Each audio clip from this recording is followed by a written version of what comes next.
James Garner, born James Scott Garner on April 7, 1928, in Norman, Oklahoma, emerged from the humble backdrop of a small town during the Great Depression, an era that forged his steadfast work ethic and grounded charisma. His formative years were marked by adversity. Losing his mother at 5 and raised by a father, Weldon Bumgarner, who grappled with providing stability, young James shuffled between kin and toiled at odd jobs to sustain himself. These early struggles instilled a quiet fortitude and deep compassion, traits that would later define his magnetic screen presence. Before the stage ever beckoned, Garner answered his nation's call. At 16, he left school to join the Merchant Marine, later enlisting in the U.S. Army during the Korean War, where his valor earned him 2 Purple Hearts. The discipline and bravery he exhibited as a soldier seamlessly translated to his cinematic roles, where he embodied principled men who stood resolute against hardship. The war left him with enduring wounds, both visible and unseen, yet it also imbued him with a profound humility and an aversion to romanticizing heroism, setting him apart from Hollywood's polished leading men. Garner's path to acting was serendipitous. Post-war, he drifted to Los Angeles, taking up jobs like modeling for print campaigns. While assisting a friend with a role, his striking features, composed demeanor, and innate charm caught a talent scout's eye. Small parts in television and film followed, with Garner honing his craft through experience rather than formal study. His breakthrough arrived in 1957 with the lead in Maverick, a Western series blending wit, adventure, and charm. As Brett Maverick, he redefined the genre's hero, sharp-tongued, reluctant to brawl unless pressed, and quick with a quip, mirroring Garner's own personality. The show catapulted him to stardom. The 1960s saw Garner rise as a versatile leading man, effortlessly navigating genres. He starred in romantic comedies like The Thrill of It All, 1963, and Move Over, Darling, 1963, alongside Doris Day, and held his own in the war epic The Great Escape, 1963, beside Steve McQueen. His approachable charm endeared him to audiences, while his nuanced emotional depth won critical praise. Unlike many peers, Garner shunned Hollywood's ego-driven culture, embracing a humble, authentic approach to fame. Colleagues lauded him as a consummate professional, gracious, kind, and unpretentious. In the 1970s, Garner redefined television with the Rockford Files. As Jim Rockford, a sardonic private eye who favored cunning over violence, he crafted a new archetype for the TV hero. The series' blend of humor, intelligence, and grit earned him a 1977 Emmy and lasting fan devotion.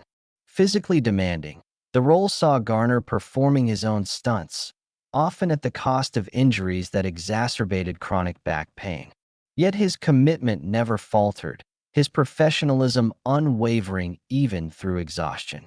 Later, his career showcased remarkable range, earning an Oscar nomination for Murphy's Romance, 1985, and delivering a heart-wrenching performance in The Notebook, 2004, as a devoted husband tending to his ailing wife.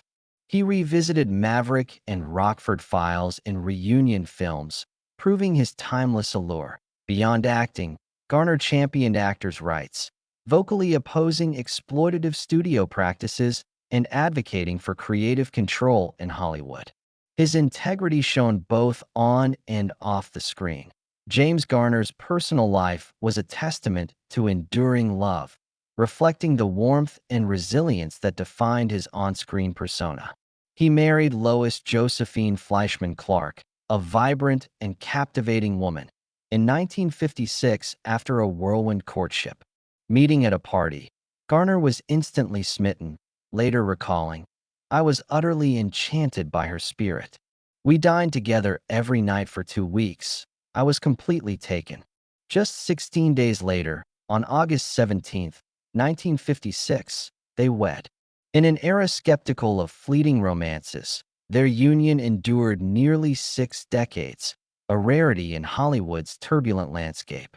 Garner often quipped about their $77 honeymoon, joking it nearly bankrupted him, a nod to his self-deprecating humor and modesty despite fame. Their marriage, like any enduring partnership, faced trials, including two brief separations in 1970 and 1979.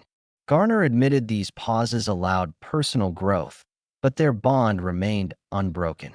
"We needed space," he once said, "but we always found our way back." They reconciled in September 1981, their commitment unshaken. Lois, a Jewish woman, brought a distinct cultural perspective to their life, which Garner embraced with openness, finding solace in the balance she offered amid his demanding career. Lois had a daughter, Kim, from a prior marriage, who was recovering from polio when they met. Garner stepped into the role of stepfather with compassion, providing stability to both Kim and Lois. In 1958, they welcomed their daughter, Greta Gigi Garner, who later became a producer and philanthropist. Garner's love for his family was profound, his pride in his daughters evident in his tender words. Throughout his career, Garner rarely spoke ill of others, his genial nature and professionalism keeping him above Hollywood's fray. Yet, in later years, his candid reflections on Randolph Scott surprised many. "Randolph Scott was one of Hollywood's most enigmatic figures," Garner remarked. "The public thought they knew him through his screen roles, but the man himself was a different story." Garner, who rose to fame after Scott had already solidified his legacy as a Western icon, held deep admiration for him. "When I was starting out, Scott was a giant," Garner recalled. "He carried himself with a quiet dignity, a man who knew his worth without flaunting it. Scott's understated strength and calm authority commanded respect without theatrics, embodying a fading ideal of masculinity that Garner revered. He didn't need to shout or posture. His presence was enough," Garner said. Yet, Garner acknowledged Scott's guarded nature. "He kept his private life under lock and key," he noted. "You could work alongside him for months and still not truly know him." This secrecy fueled rumors about Scott's personal life, which Garner dismissed. "People spun tales because he gave them nothing to work with," he explained. "He didn't play Hollywood's game, didn't crave the spotlight. His work spoke for him." Garner admired Scott's professionalism, punctual, prepared, and respectful to all on set. "That consistency is rare in this industry," Garner said. He brought a Southern sense of honor, manners, and discipline woven into everything he did. Reflecting on Scott's legacy, Garner was thoughtful. "Randolph wasn't the loudest or showiest, but his impact endured.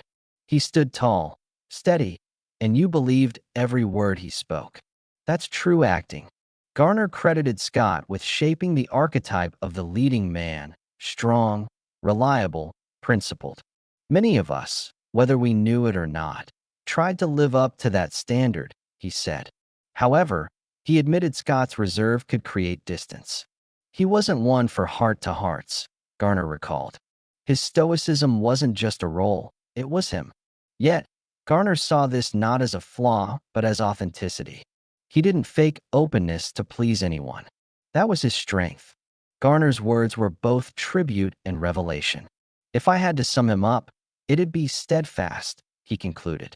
He didn't sway with trends or buckle under pressure. He lived by his own code. Coming from Garner, a man of similar integrity, these words carried weight, offering a rare glimpse into Scott's character. A disciplined, dignified figure whose quiet strength inspired generations. James Garner's death on July 19, 2014, at age 86, came just shy of his 58th anniversary with Lois, adding a heartrending note to their enduring love story. Their bond weathered fame's pressures, public scrutiny, and time's passage, a testament to their unspoken certainty from the moment they met. Garner often called Lois the love of his life, and those close to them noted his unwavering devotion. As his health waned, Lois remained his steadfast anchor, caring for him in their Brentwood home, shielding him from the world's gaze. When Garner passed, the void left in Lois's life was profound. Living another 7 years, she never fully recovered from his loss, her days filled with memories of their shared journey, from Maverick's early triumphs to his later cinematic successes. Lois stood in the background, letting Garner shine, but was his bedrock. Her steadiness balanced my fire, he once said, crediting her for their marriage's longevity.